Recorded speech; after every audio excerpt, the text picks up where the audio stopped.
Hello guys, welcome back to my new blog. তো একটা নতুন ব্রেক নিয়ে তোমার সাথে দেখা করতে চলে এসেছি। তো সকাল সকাল সব কাজকর্ম সেরে পুজো দিয়ে চলে এসেছি। তো ঠাকুরের মুখ এখনো ধোয়নি, এখন রেডি হয়ে নিচে যাব বাবার বাসাতে, বাবার বাড়ি। তো যেহেতু মেয়ের এক্সাম শেষ, তো তার জন্য এখন থেকে 7:30 বাজেনি। তো আমি 6টার সময় উঠেছিলাম ঘুম থেকে, তো সব কাজকর্ম সেরে নিয়েছিলাম। তো পুজো দিয়ে এখন তো পুজো দিয়ে চলে এসেছি। তো ব্যাগপত্র প্যাকিং হয়ে গিয়েছে, তো গতকালকে রাত্রে প্যাকিং হয়ে গেছে। তো মোটামুটি যা আছে করে নিচ্ছি। পুজো দেওয়ার পর তো রেডি হয়ে গিয়েছি। তো আমি রেডি হয়ে গেছি, চুলো যখন আসতে পুরো মেয়েকে রেডি করে নিয়েছি। যখন 8টা বেজে গেছে, তো 9টার থেকে ট্রেন আছে। তো ট্রেনে যাবো, ট্রেনে ধরে তো 2 ঘন্টা লাগে। 11টার সময় পৌঁছে যাবো গিয়ে ধর্মনগর, যেহেতু মনোটো কুমার ধর্মনগর। তো এদিকে মেয়েকে রেডি করেছি, ছোটো মেয়েকে রেডি করাবো, তারপর চাটা খাবো। চাটা খেয়ে তো সকালে আমার ভাই এসেছিলো, ও নিয়ে যাবে। এসেছে ও 7টা ট্রেনে ধর্মনগর যে সকালে ট্রেন এই ট্রেনে এসেছে। তো এখন আবার 9টা ট্রেন চলে যাব, যেহেতু ওর বাড়িতে কাজ আছে, তো তার জন্য আবার চলে যাচ্ছি। তো তোমার দাদাভাইয়ের দোকানে কাজ আছে, তো তার জন্য ও যেতে পারবে না, কিন্তু আমাদের স্টেশন পর্যন্ত নিয়ে যাবে। স্টেশনতে ট্রেনে তুলে দিয়ে যাবে, যেহেতু দুটো বাচ্চা ব্যাগপত্র আছে। তো তার জন্য যে আমি রেডি এখন চা নিচ্ছি, চা দিয়ে দিচ্ছি। ভাই যেহেতু এসেছে, তো ওকেও দেবো, আমরাও চাটা খাবো। তো তোমার দাদার সাথে গল্প করছি, ও দোকানে যাবে স্টেশন দিয়ে আমাদের, তারপর দোকানে চলে যাবে। তো এদিকে তো ব্যাগপত্র সব রেডি হয়ে গেছে, আমরাও রেডি। এখন বেরিয়ে যাব ঘর থেকে, জুতো টুতো পায়ে দিয়েছে। তো চলো যাওয়া যাক, তোমাদের কতটুকু আমি শেয়ার করতে পারি দেখিয়ে দেবো।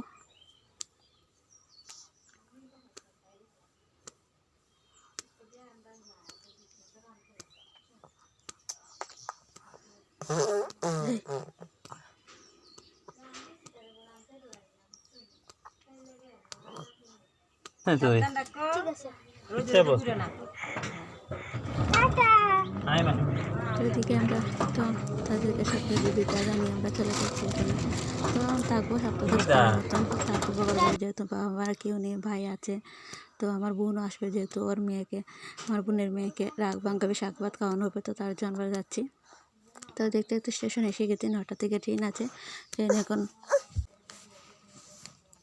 তো আমরা চলে এসেছি স্টেশন।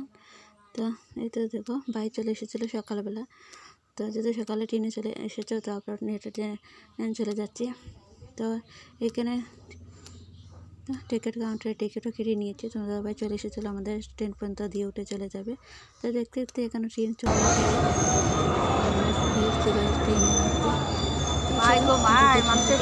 শেয়ার করতে পারি। তো করে গিয়ে আবার, যেহেতু ঘরে মানুষ নেই, রান্নার জন্য লোক এসেছে বলেছিলাম, তো রান্না করে দেবে পরে আসলে।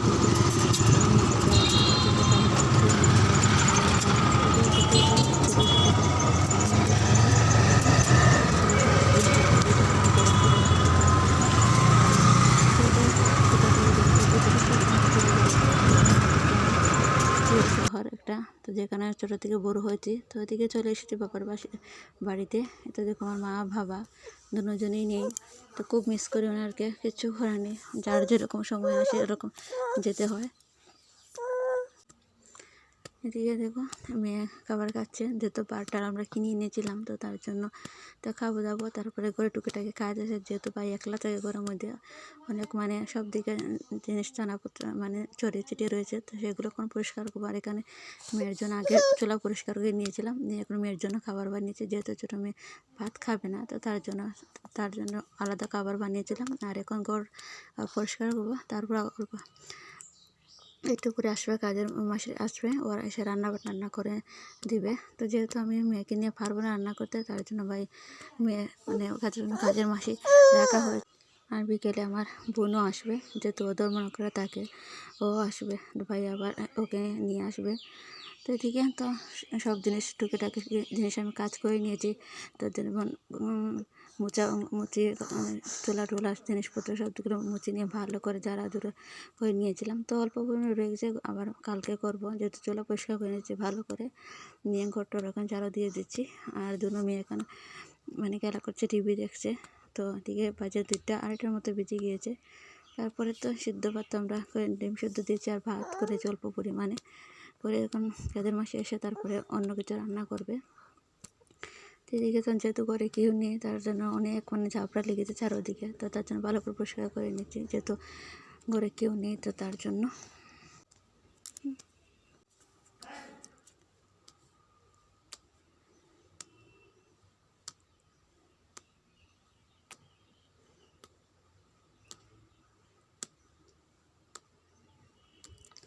এদিকে অনেক রুম, তো রুমগুলি ভালো সুন্দর করে ঝাড়ু টাড়ু দিয়ে নিচ্ছি। তো কাজের মাসে এসে তারপরে ঘরটা মুছে নেবে, তো যেহেতু এসে খুব ঝাপড়া ছিল তো করে, তার জন্য পরিষ্কার করে নিচ্ছি।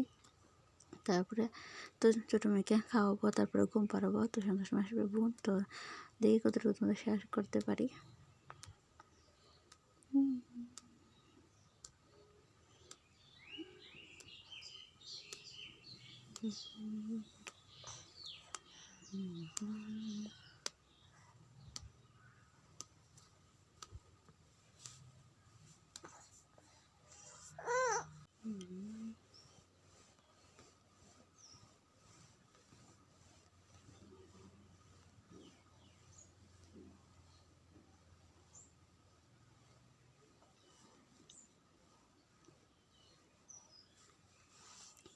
আর দেখুন ঘরটার তো অর্ধেক ঝাড়ু দিয়ে দিয়েছি, তখন ঘরের মানুষ না থাকলে যেরকম হয় আর কি।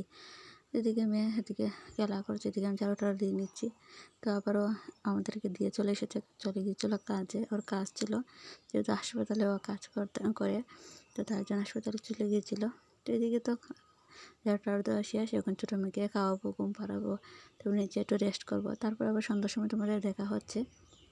তো আমাদের ওর বাড়ি তোমাদের দেখিয়ে শেয়ার করে দেবো যতটুকু পারি আর কি। এরপরের দিন আবার একটা ভিডিও তোমাদের শেয়ার করবো, যতদিন থাকবো ততটুকু তোমাদের শেয়ার করতে দেখে কতটুকু চেষ্টা করতে পারি।